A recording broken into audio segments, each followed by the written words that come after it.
From Hollywood, it's time now for Edmund O'Brien as...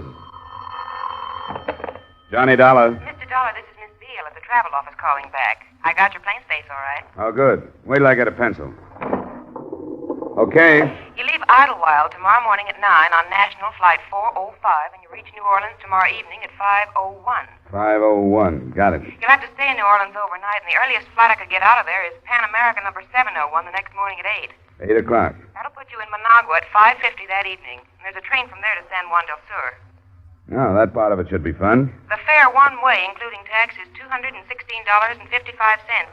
Why don't you buy a round trip? Well, just habit, I guess. Superstition.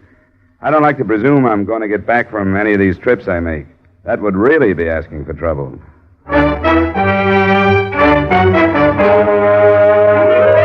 Edmund O'Brien in another adventure of the man with the action-packed expense account, America's fabulous freelance insurance investigator. Yours truly, Johnny Dollar.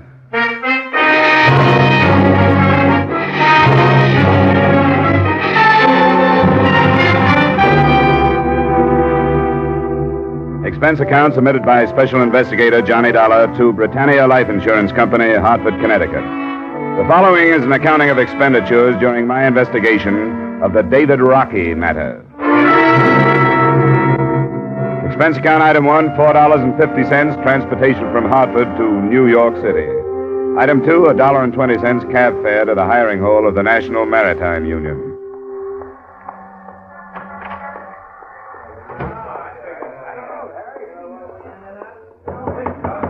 Tom?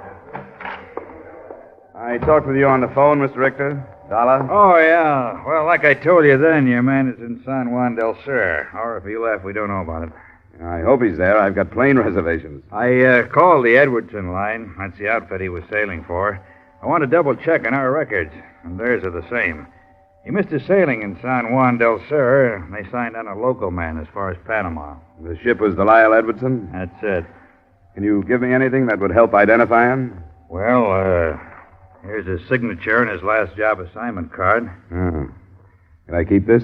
I guess so, sure. Thanks. Let's see, here's his membership book number, 146544. Uh-huh. All right. Would you happen to have any photographs in your file? No, but the Coast Guard office would, on his certificate of identification and certificate of service. They'll both be in a file on him over there. Good, that's what I need. I wouldn't know him if I did find him. I'll fix you up.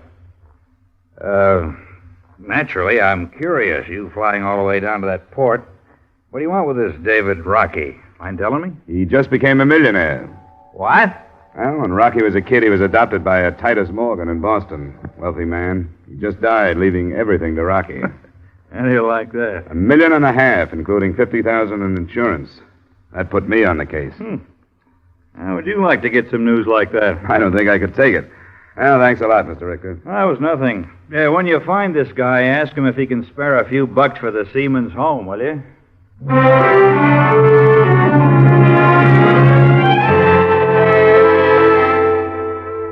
From the Coast Guard documents on David Rocky, I memorized his picture, and the next morning, I left New York. Expense account item 3, $297, fare and incidentals to Managua. Item 4, $35, a charter plane I finally arranged for the next day that put me in San Juan del Sur at 3 o'clock the next afternoon.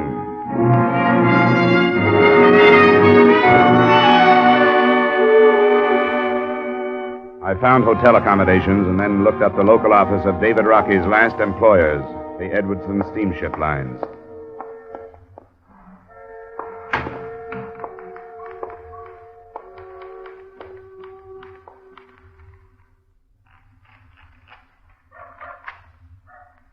Well, that's it. Oh. Good afternoon. Hello. My name is Doll. I just arrived from Hartford, Connecticut. Well. My name is Wall, Clayton Wall. How do you do? Mr. Wall? Why on earth would anyone leave Hartford to come to a place like this? I'm an insurance investigator. I was sent down here to find a seaman who sailed on one of your ships, David Rocky. Remember him? Oh, yes. Certainly I remember him. Did you say insurance investigator? That's right. Why did you ask that? Oh, I just wondered. What do you want with him? He has some money coming from a policy and an estate. Oh. I think I'd go back to Hartford, Mr. Dollar. Why? David Rocky is not in a position to hear about money up in the States. Oh? He's in jail. He's being charged with murder. Oh, I see.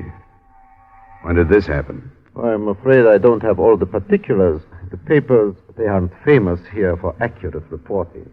But he missed his ship, you know. That was not quite 2 weeks ago. Yes, I've been told that. I believe the reason was a drinking bout. And as a result of it, this employee of ours, a Nicaraguan, was killed. Stabbed to death, I believe. Why didn't anybody know about this in New York, his union or your company? Things move very slowly down here. Well, you must be in contact with your New York office. My communications are of a purely business nature, Mr. Dollar. I suppose that sounds rather inhumane. Yes, matter of fact, it does. This office handles many thousands of dollars each year for the company, and I have to protect its position. You mean that's why you didn't report this trouble of Rocky's? And if I had, it would have meant interference with the officials. And that wouldn't have been good for you. It would not. One who wants to continue in business here doesn't interfere with the Guardia Nacional. It is both military and police. And like in all countries, they have legal procedures. I take it you haven't seen Rocky since he was arrested. No, I haven't. Well, I hope you don't mind if I do. I'll be blunt with you. As long as the interference doesn't stem from this office, I think it's highly in order. I wish you luck, Mr. Dollar. And I'd like to have you tell me how you come out. I'm not as heartless as I sound. No, sure. Just a good businessman.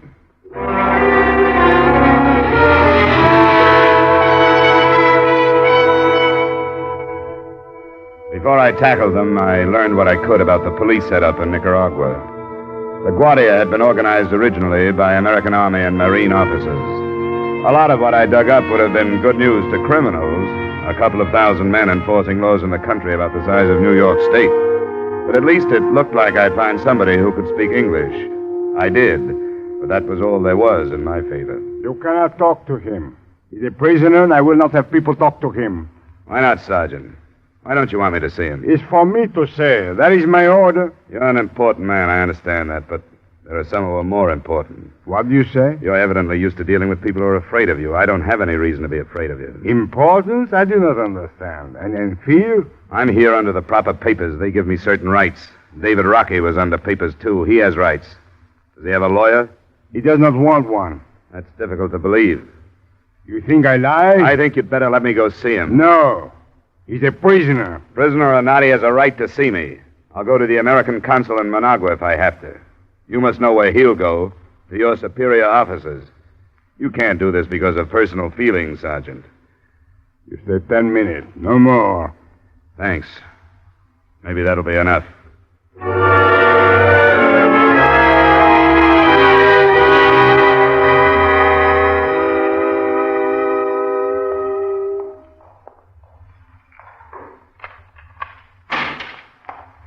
Who is it? Don't you have a light?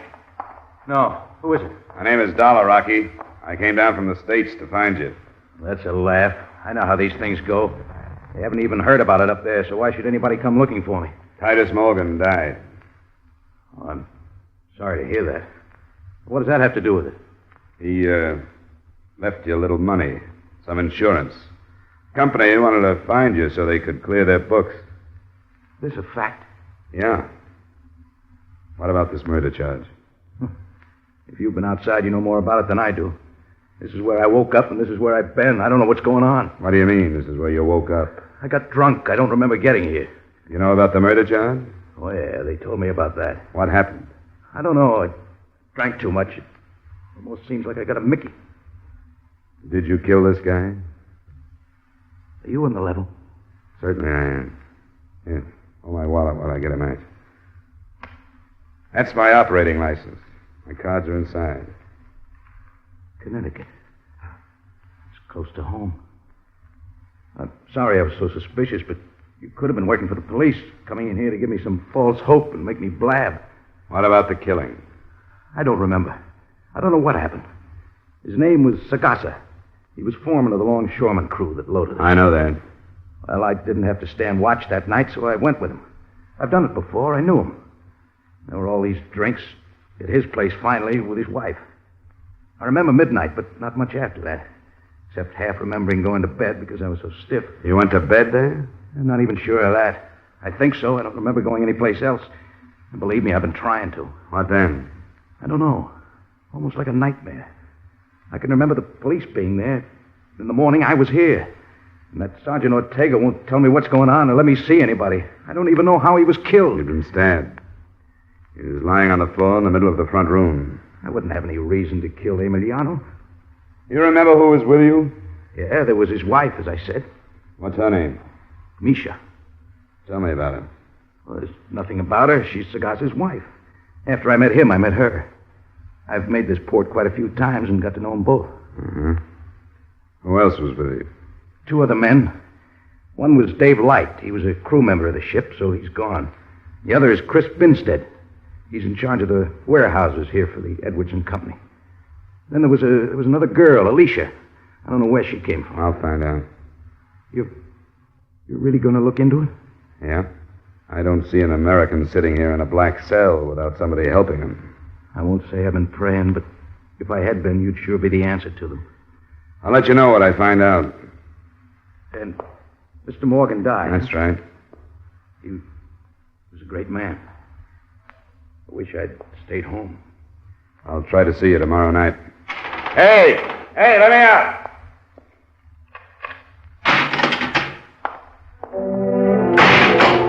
I couldn't see him. The cell was that dark. But when the door clanged shut behind me, I realized the irony of the situation. The heir to $1.5 million fortune in a jail cell in Nicaragua without rights, privileges, or even light.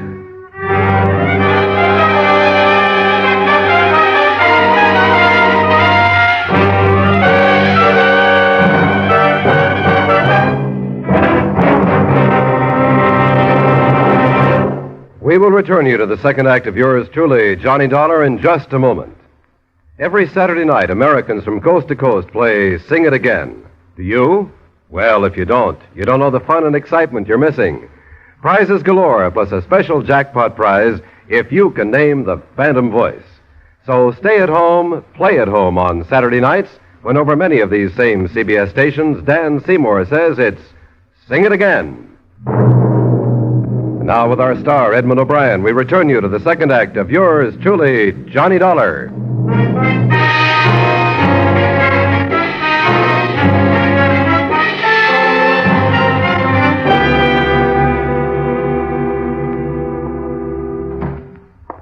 Now you saw the prisoner. Don't trouble me no more. He told me he wouldn't have any reason to kill the man, Sergeant. That's what he said. And that he doesn't remember killing him. That's what he said, too. And why? He says he was drunk, yes. But he remembers other things, like the police being there. Seems to me he'd remember killing somebody.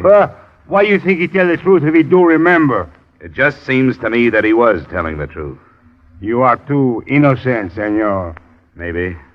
But I'd like to know what you've got on him. I do not understand. Well, what are you building your case on? Just the fact that he says he doesn't remember? He says he'd have no reason to kill Emiliano. What motive are you using? Motive? The wife. You mean there was something between Rocky and the wife? To herself, she is a cat, and all men, they are mice for her. All right, that's something. It wouldn't be enough in my country. No? That's nothing but the vaguest kind of circumstantial evidence. Don't you have anything real? The murder weapon, for example? It was not found. What about the fatal wounds, then? What kind of a knife made them, do you think? It was a wide knife. Uh-huh. As a seaman, Rocky could have been carrying a knife, but it would have been a small one. Do you think of that? We searched him. He did not have a knife. He threw it away. How do you know he threw it away? He did not have it. You believe in his lies. I tell you what the people say who were with him. I don't want to hear your version of what they said. I'll talk to them myself. No, you do not. You do not interfere. Look, as far as you're concerned, he's guilty until he can be proved innocent. And you don't want anybody to try and do that. Now, don't try to stop me, Sergeant. If you don't want your superiors on your neck. You'll be in trouble, too. You are careful.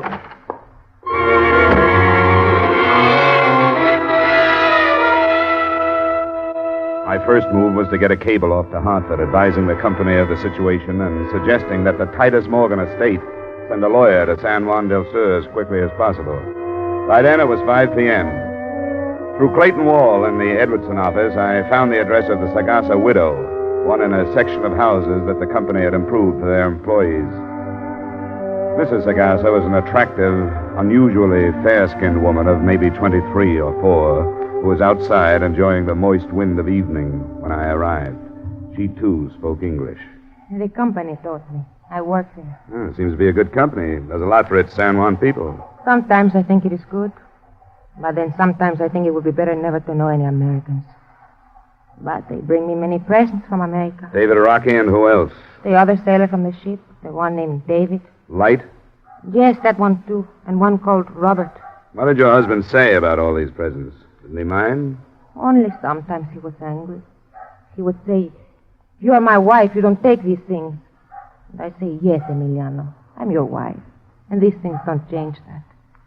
And he would smile and he was not angry anymore. Was he angry about David Rocky? Sometimes. You know he's in jail, don't you? Yes, I know. Did you see him kill your husband? No.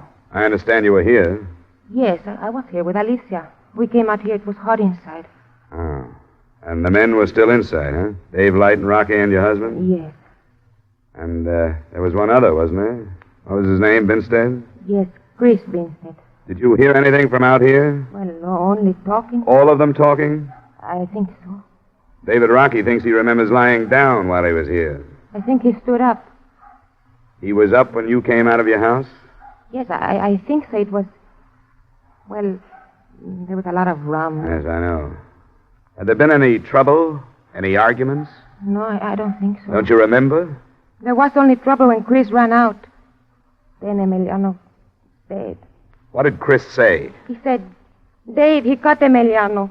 Dave who? Only Dave. Could he have meant Dave Light? Well, I don't know. Was Dave Light still in the house? No, he was gone to bring the Guardia. Look, it's very important that I learn all the truth about what happened. The Guardia have made up their minds that David Rocky killed your husband. If he did, he'll be punished. But if he didn't, that's got to be proved. I came here to tell him that, well, that he had a new life to live. New life? What does this mean, it's new life? David Rocky is a rich man in America now. Rich man? You know how much $1 million is? No. Well, it's more than you or your children or your grandchildren could ever spend here in San Juan. David Rocky has more than that now. He doesn't know. I came here to tell him about it. But when I found out about your husband, I didn't. Oh, no. He would surely curse God if you told him. You understand now why I have to learn the truth, don't you? Yes. All right. Then will you take me into your house and try to remember everything that happened before you and Alicia went outside?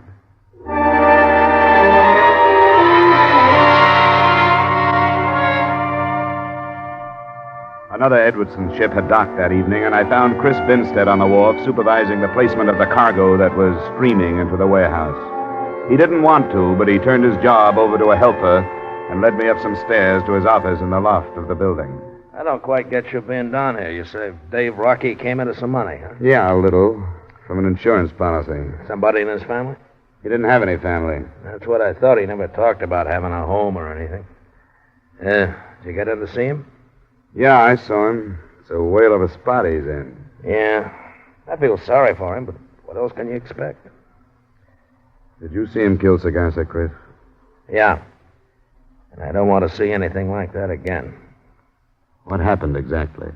Well, the whole thing was that everybody'd been drinking too much. He passed out and laid down on a cot.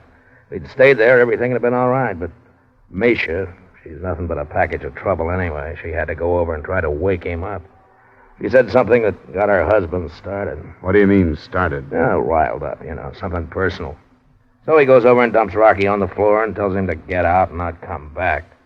Rocky hit him once and then went out in the kitchen, got the knife, came back.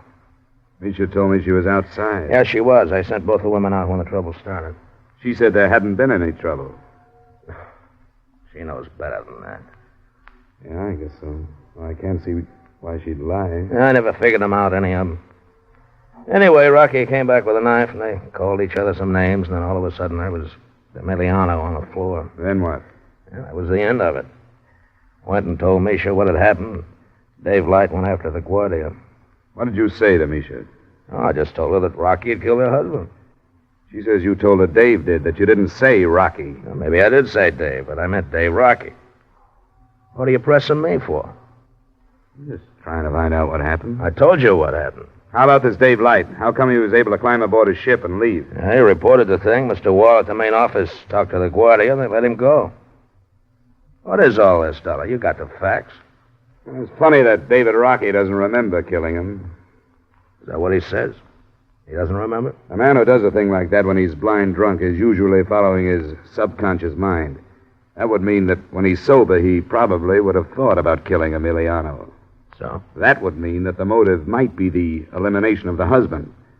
Now, I can't figure a seaman who's here in San Juan only a few days at a time, even thinking of going to these lengths to get rid of Misha's husband. What are you driving at, Dollar? I'm thinking out loud, I guess. Why? That'd better be all. I guess you have to get back to work, huh? Yeah. Okay. Thanks a lot for seeing me.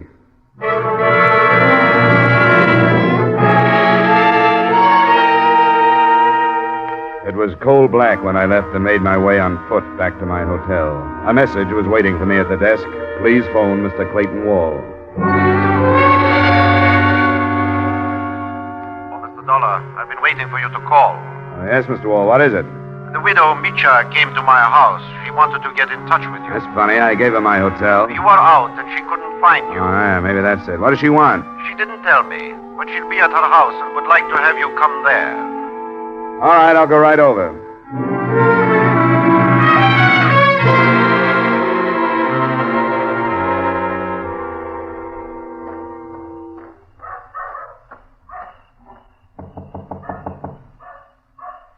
Mr. Dollar. Why you don't come before this? Well, I was busy asking questions. I saw Chris Binstead. What did he say? It's hard to tell the lies from the alcoholic confusion. I don't understand you. I don't understand it either, Misha. Well, why'd you want to see me? I found a knife Oh? Where? behind that chest? Yes. It's there. I didn't touch it. Why wasn't it found before? The Guardia, they didn't look. How did you happen to find it? I don't know. After you leave, I started to think, and something told me, look there. Now tell me the truth, Misha. I tell the truth. You want to help David Rocky? If I can help. All right. Then don't say anything about finding the knife. Not to anybody. I don't tell. You didn't tell Mr. Wall? He asked me, but I don't tell. All right, leave it that way. Don't say anything to anybody.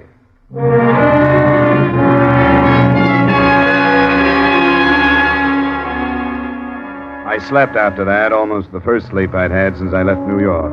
And the first thing the next morning, I arranged for another charter plane to Managua. In it, I sent the murder weapon and the only other thing I could think of that carried David Rocky's fingerprints. My wallet that he'd held while I showed him my identification. After a meal that passed for breakfast, I went back to see him. I've been going crazy in here. What have you found out? Oh, not much. Some of it good, some bad. We'll have to wait till this afternoon to do any more. Seems like this is a hangover I'm never going to get over. The times I haven't been going crazy, I've been thinking of Mr. Morgan. How did he die? Heart. He wasn't very old. I keep remembering what he said when I left, that there were two worlds and that I was picking the wrong one. He adopted me, you know. Yeah. I talked to his lawyers, but I didn't get the whole story. Doesn't make any difference, I guess, except that I could have made him a lot happier than I did. He had a son of his own that got killed in an auto accident when he was 14. The mother, too. I didn't know that. I was the same age, and I was supposed to take his son's place. Mr. Morgan found me in a state home, took me in. Gave me everything, put me through school, high school. Why did you leave him? Guess I'd lived too long in the other world or something. I always felt like an outsider. Then the war came along, and I went into the Merchant Marine. How old are you now, Rocky? 27. I went back after the war, but I wasn't cut out for it, I guess. Tuxedos and formal dinners and dames I didn't understand. The rest of the people who never seemed to say what they were thinking. Yeah, there are plenty of those. I tried because I knew Mr. Morgan wanted me to. There was just something rough in me that I couldn't hold down. And there were a couple of things with these stuffed shirts, fights. Finally, a few years back, I got up and left without saying anything to Mr. Morgan. I got no sermon to preach. I know it wasn't the way to do it. And he left me some insurance anyway. How do you like that guy? Have you been thinking about the Sagasa thing, Rocky? I've been trying. You can't remember any more? No. Does it look bad? I can't tell about these other people. I wouldn't have killed him. Misha's trouble, I know that, but I wouldn't have killed him. I didn't have any reason to. It's been my approach, but I haven't proved anything with it. You sit tight until I come back. Oh, here. Brought you some cigarettes.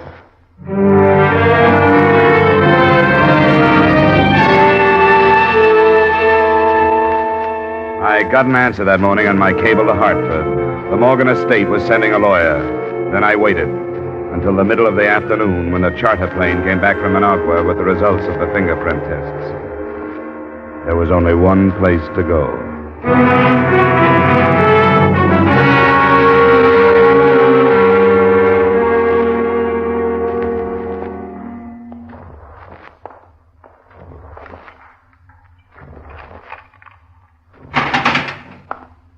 Mr. Dollar? Why didn't you give me a straight story at the beginning, Rocky? Oh, what do you mean? Why didn't you tell me you killed him? Did I kill him? You know you did. No, I swear I don't. I don't remember. You mean that, don't you? I don't remember, Mr. Dollar. I don't remember. Did I kill him? Didn't you ever think of getting Sagasa out of the way? Yeah. He was in the way. Did I kill him? I've been looking for evidence that would say you didn't. What I found says you did. What? Your fingerprints on the knife, and no other fingerprints at all. They couldn't have been faked. There was only one way to get them there.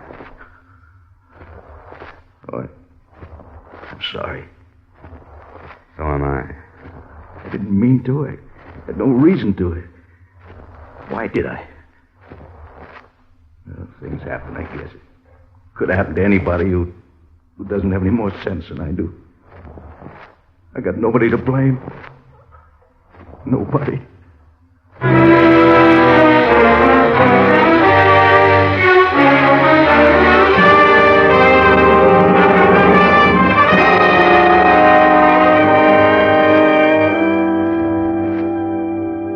Expense account, item 5, same as items 3 and 4, transportation back to Hartford. Item 6, miscellaneous, $235. Expense account total, $840.75. Remarks?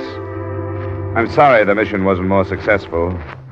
The estate lawyer arrived before I left, and although he wasn't familiar with Nicaraguan courts, he felt that David Rocky had a chance on a second-degree murder plea. None of us knew what the terms would be. But we did know that $1.5 million was worth waiting for. Yours truly, Johnny Dollar.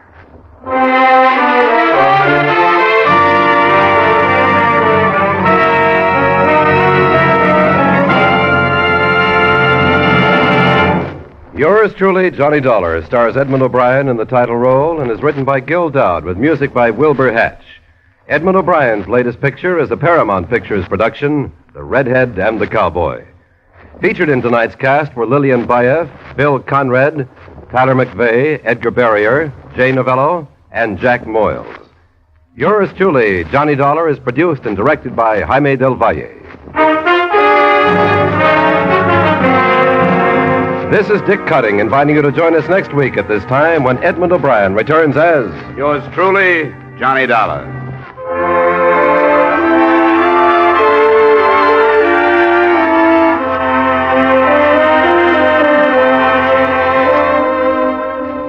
There's Saturday night fun with the young married set when Lucille Ball and her favorite husband come along later this evening on most of these same CBS stations. You'll enjoy the laughs with Lucille Ball as she tries to help, but more often hinders the man she calls my favorite husband. And now, stay tuned for Von Monroe's Caravan, which follows immediately over most of these same CBS stations. This is CBS, where Hopalong Cassidy rides every Saturday night, the Columbia Broadcasting System.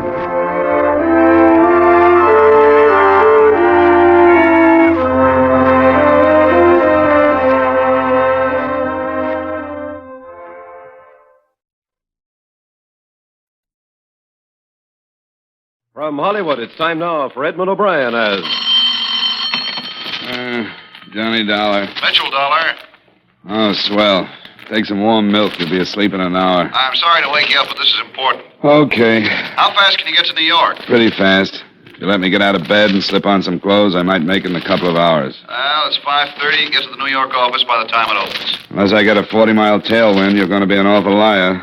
What's this all about? A double indemnity. A man named Farmer burned to death. He has a wife. She gets $100,000 unless... She likes fires. Okay. I'll get out of bed.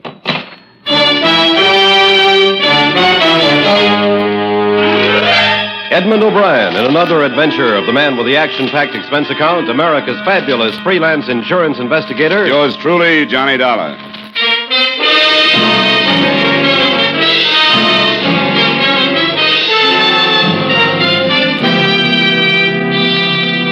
Expense account submitted by Special Investigator Johnny Dollar to Home Office, Great Eastern Life Insurance Company, Hartford, Connecticut.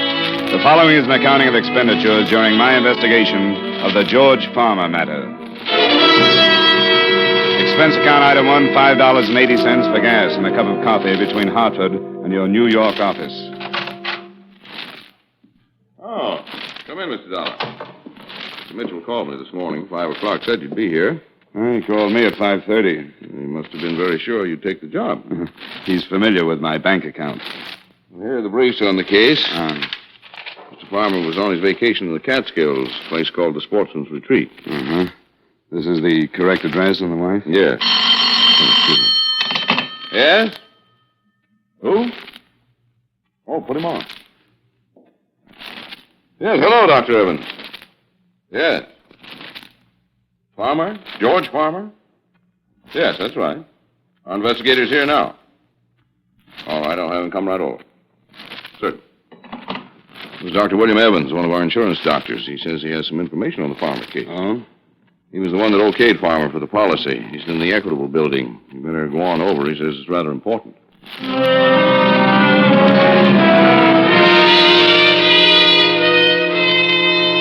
Expense account item 2, $1 for cab fare and tip to the Equitable building. You may ask why I didn't use my car, in which case I may ask if you've ever been absurd enough to wheel your own car through early morning New York traffic. As my cab pulled up at the entrance of the Equitable building, I spotted a large crowd, several police cars, and an ambulance. All right, just keep it back. Okay, you. Where do you think you're going? What happened? Some guy jumped 8 floors. A Dr. Evans? I don't know. What makes you think it was this doctor? I haven't had an easy case in 2 years. What did you bet? His name's Evans. Hey, Jake, any identification? Yeah. Some doctor works the building. Name's Evans. Be glad you're not a betting man, Sergeant. Wait just a minute, Joe. Sure. Hey, Jake, come here. What is it? This guy knew who the guy was who jumped. Yeah? Knew who it was before he ever saw him. Didn't even know the guy had jumped till I told him. And he just up and bet me it was this Dr. Evans. What's your name? Johnny Dollar. I think you better come up and see a lieutenant. I think I better, too. Jake followed me into the building and took me up to the 8th floor where I met Lieutenant William Briggs, a nice guy who worked for homicide and had done me a few favors in the past. Hi, Dollar. Hello, Bill. You know this guy, Lieutenant? Yeah, why? Where'd you find him? He knew the guy who jumped. I made a guess. Evans called my office on an insurance matter. Who pushed him? What makes you think he was pushed? Why call me, then take an 8-floor dive? I don't know. You got any ideas? Anybody see him jump? A couple of people. He came out of the window feet first. They didn't see anybody give him a hand. Well, let me know if you find anybody who might have, huh? I'd appreciate the information. I'd appreciate some, too.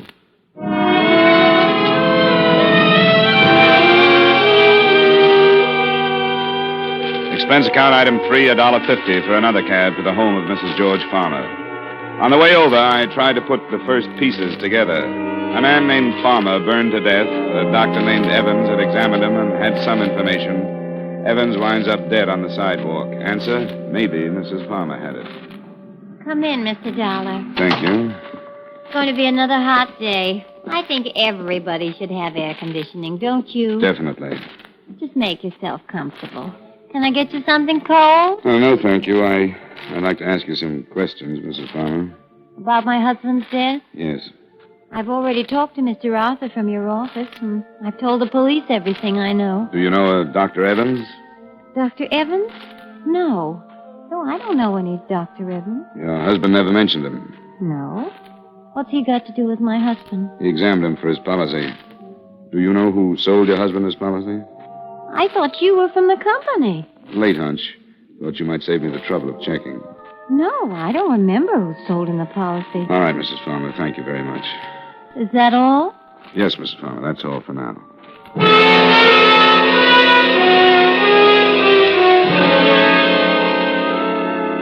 Expense account item 4, $1.15 for another cab back to the offices of Great Eastern Insurance, where I looked up the name of the agent who sold Farmer his policy. He was Martin Ames, and he lived on the east side. Item 5, 10 cents by subway to the east side. Not conscience-stricken, just tired of cabs. Yes, what is it? I'm looking for Martin Ames. Hey, take it easy. What's wrong? I'm Mrs. Ames. I was just on my way to the hospital. Martin's been in an automobile accident.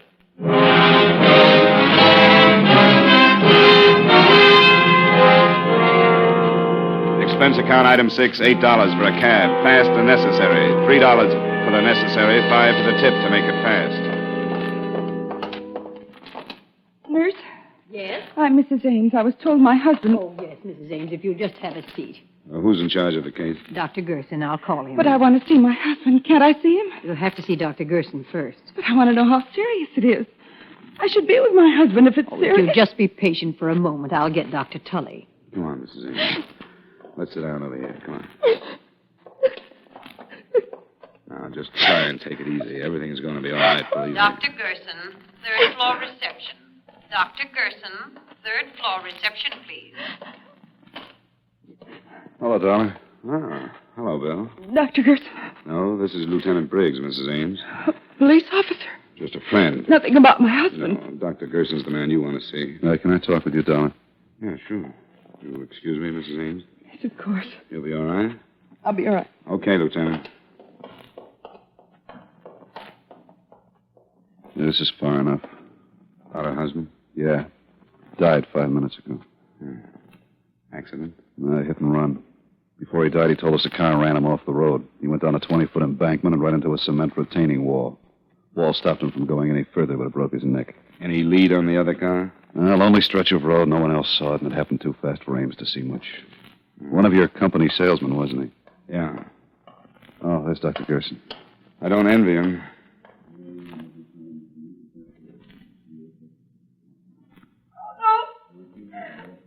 Oh, dear God, no. Come on, Briggs. This is turning into a rotten mess.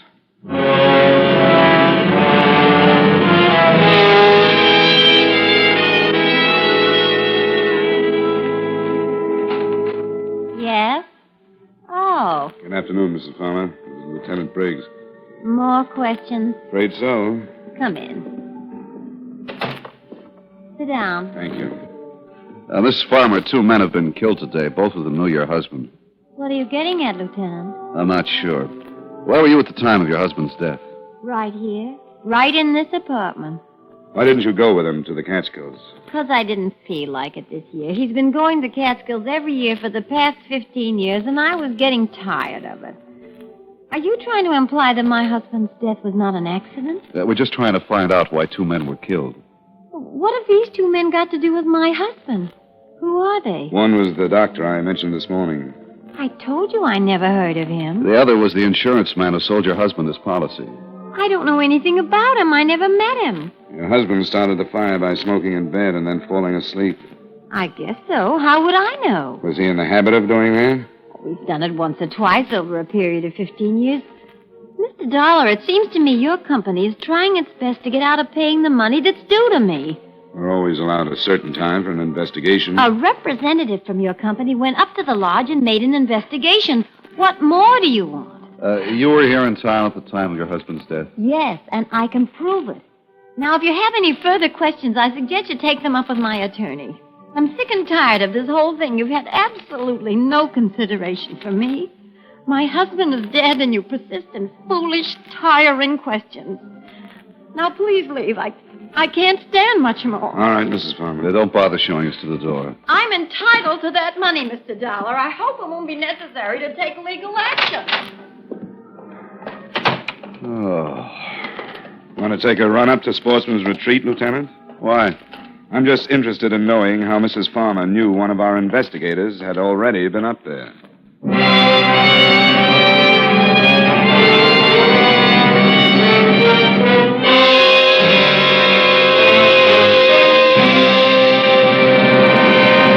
We will return you to the second act of yours truly, Johnny Dollar, in just a moment. A brilliant orchestra leader and a rising young singing star will be found at CBS, the Star's Address, starting tomorrow. Guy Lombardo and his famous orchestra are taking the place of Jack Benny, and Mario Lanza, the sensational tenor of records and films, will be heard on most of these same stations in place of Edgar Bergen and Charlie McCarthy. Be listening for their programs every Sunday, won't you? Now, with our star Edmund O'Brien, we return you to the second act of yours truly, Johnny Dollar.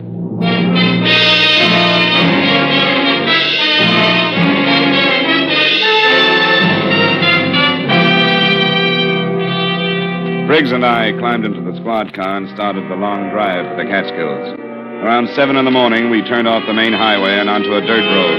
A sign reading Sportsman's Retreat, 2 miles, pointed the way, and 20 minutes later, we were pulling up in front of the main lodge. Oh. I got a stiff neck. Man coming out of the lodge. Well, morning.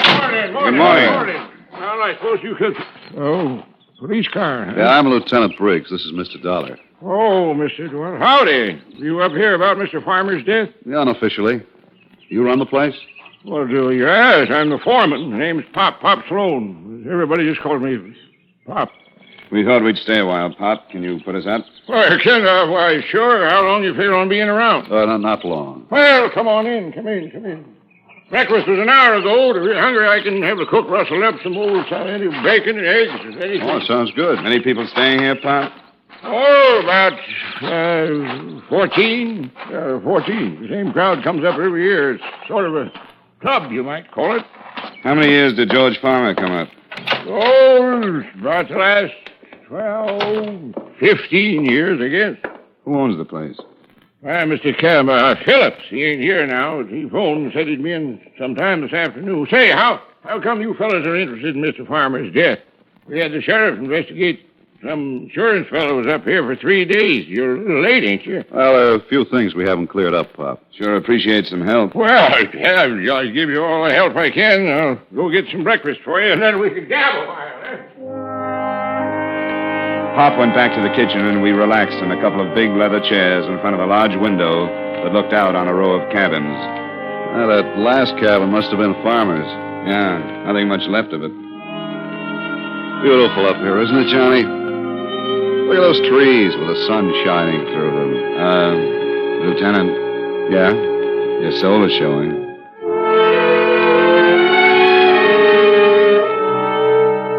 It was beautiful, all right. The cabin stood in a clearing, fronted by well-kept paths and backed by tall trees. Pop came in with enough bacon and eggs to feed a platoon of tapeworms, and we talked. Hey, where is everybody, Pop? Oh, out fishing. We get up about 4. It's about 4:30 around here. Many of the men bring their wives? Bring their wives.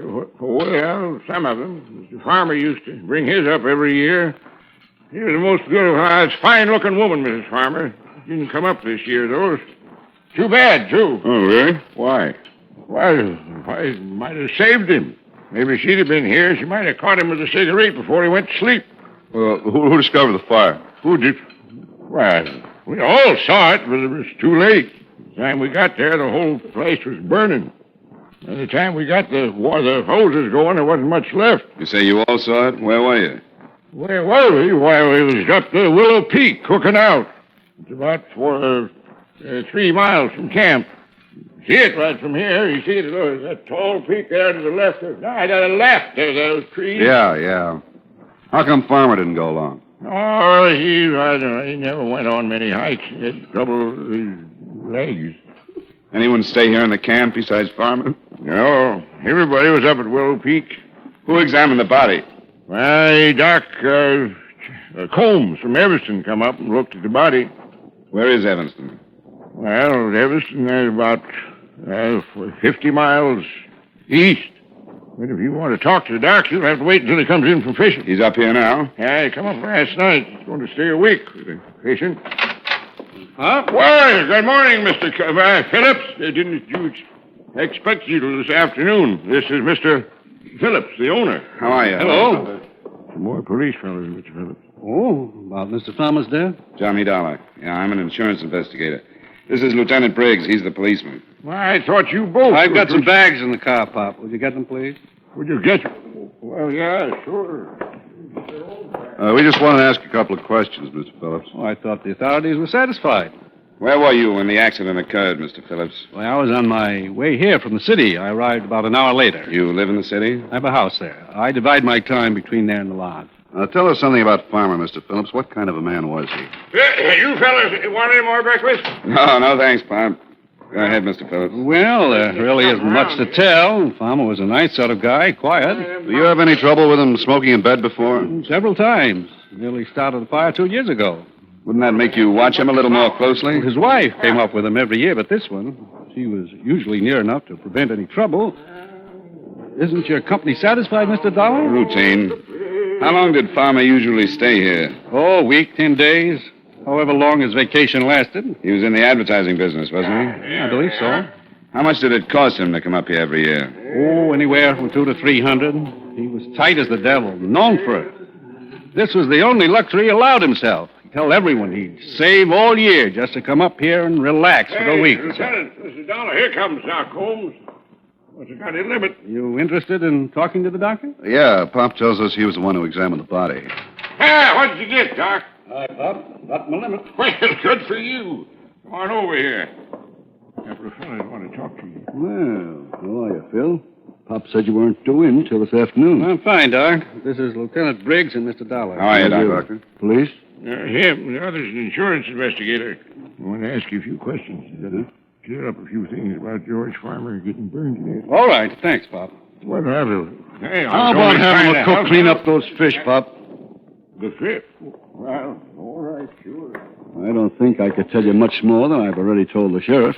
Did you know George Farmer prior to his death? Yes. Over a period of, 10 years. Did you identify the body? Well, not at first. It was pretty badly burned. Not at first. Well, how were you able to identify it later? Well, when they told me that George had a broken wrist, I found the broken section of bone and identified it. Broken wrist? Yes, Mr. Dollar. When George arrived, his lower arm was in a cast. He told us that he'd broken his wrist the week before. What day did he arrive? Tuesday of last week. Which wrist was broken? The right one. Would you say he could move his fingers well enough to write? Depends on how recent the accident. What are you getting at, Dollar? Do either of you know where Farmer had his wrist treated? No. Dollar, would you mind letting me know? Briggs, can you call the precinct and have a man check and find out where Farmer had that wrist treated? Sure, but I don't see why. George Farmer had to sign that insurance policy, didn't he? Well, he could have done it with his left hand. Go find out when he broke that wrist. And I think I can show you that George Farmer was murdered. Murdered?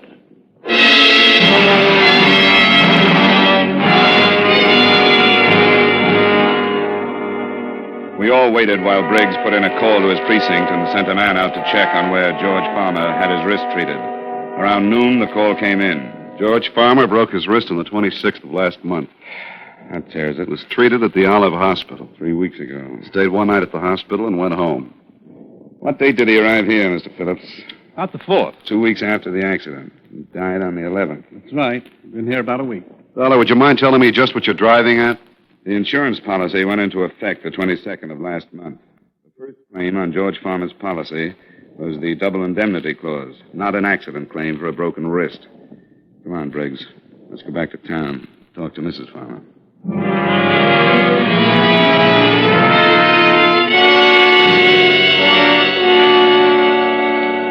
All right, what is it this time? We'd better talk about it inside. I promise you, Mr. Dollar, if you continue... We're coming in. Why? Well, all right. We think your husband was murdered. Murdered? That's ridiculous. We feel that you were an accomplice, Mrs. Farmer. Are you serious? Very. We just had the lab make a check on the insurance policy. The signature and the fingerprints were from the right hand. Of course they were. So your husband didn't have a broken wrist at the time? No, we did that sometime later. Would you swear it's his signature on the policy? Of course it's his signature. I went to the doctor with him. I thought you said you didn't know Dr. Evans. I don't. He was the insurance doctor. Well, I'd never seen him before or since. How could you expect me to remember Your him? husband didn't turn in a claim for his broken wrist? That was his business, wasn't it? Don't you think it's rather strange to take out an accident policy and not turn in a claim on your first accident? I don't know. I didn't bother with my husband's affairs. Is this your husband's driver's license? Yes, where did you get that? Motor Vehicle Department. The signature on his license is not the same as the one on the insurance policy. What do you mean? He means that the signature on the policy is a very clever forgery. Who forged it, Mrs. Farmer? I don't know what you're talking about. Who went to that doctor's office representing your husband? No one. Why in the world would anyone do that? Why would someone represent my husband? For a $100,000 insurance claim. That's awful. Get out of here. That's not true. I'll sue you for saying that. Your husband wouldn't take out a large policy on himself, so with someone's help, you took one out for him and planned his death. Who was in on it with you? Who killed your husband up at the lodge? Get out!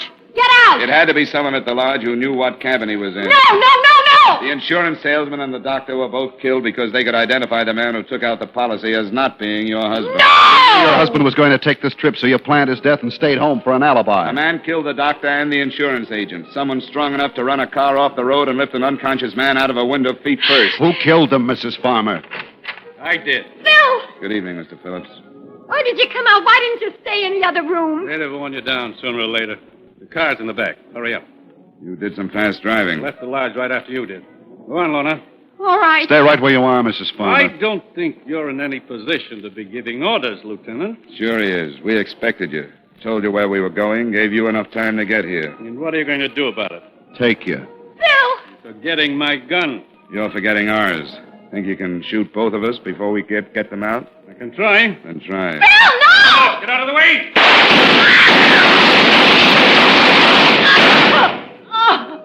Dollar? Okay. Just a little scared. Girl's hit. Phillips is pretty dead. Mrs. Farmer? Yes. I'll get an ambulance. You want to tell me about it? Oh, all right. Don't make any difference now. Phillips killed your husband and the other two men?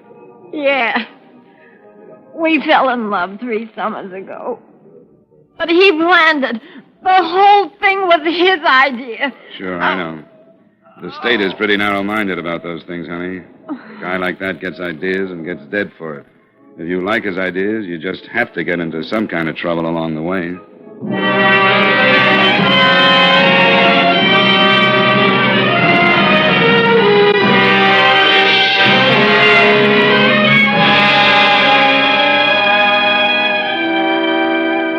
Expense account item 6, $11. Dinner for 2. The good Lieutenant Briggs deserved all the stroganoff he ate. Item 7, $5.10 for gas back to Hartford. Expense account total, $33.65. Remarks? Mrs. Farmer will probably get second degree for complicity. Great Eastern can cancel payment in accordance with the specifications set forth in said policy. Additional item, 12 hours good solid sleep for yours truly, Johnny Dollar.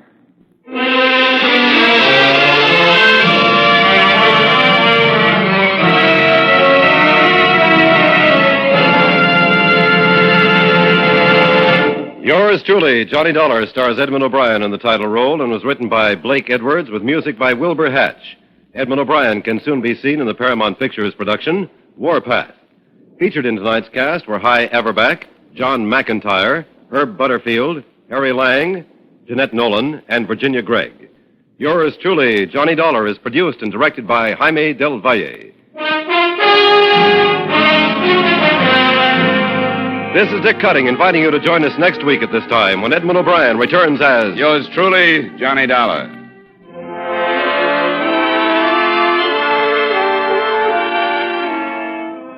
It's the case of the uninvited guest that will bring you true police adventures on Gangbusters this evening. Your narrator will be San Francisco's police chief.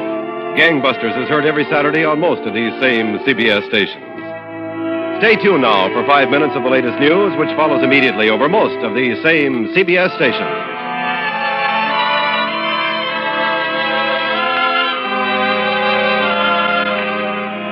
This is CBS, where you meet adventure with Charlie Wilde. Sunday is the Columbia Broadcasting System.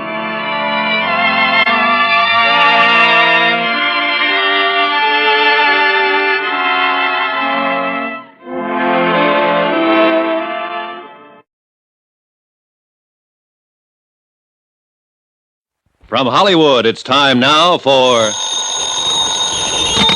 Johnny Dollar. Sergeant Barney Peters, Port Morris Police. Oh, hi, Sergeant. Thought you and Adam Bowles were coming over here to look at the evidence in the murder of Ricardo Amerigo. We are. Ed's out warming up his plane. That's why I answered his phone. We got a visitor here in Port Morris. Who? The guy Ed thinks did the job. Pete Corbin, Amerigo's booking agent? That's right. In Port Morris? That's right. Well, are you holding him? I can't. No legal reason to, in spite of Ed's suspicions. Well, what's Corbin doing there? I don't know unless Ed's right about him. Huh? And Pete knows you're on his trail. Well, what's that mean? What could mean he's down here gunning for you.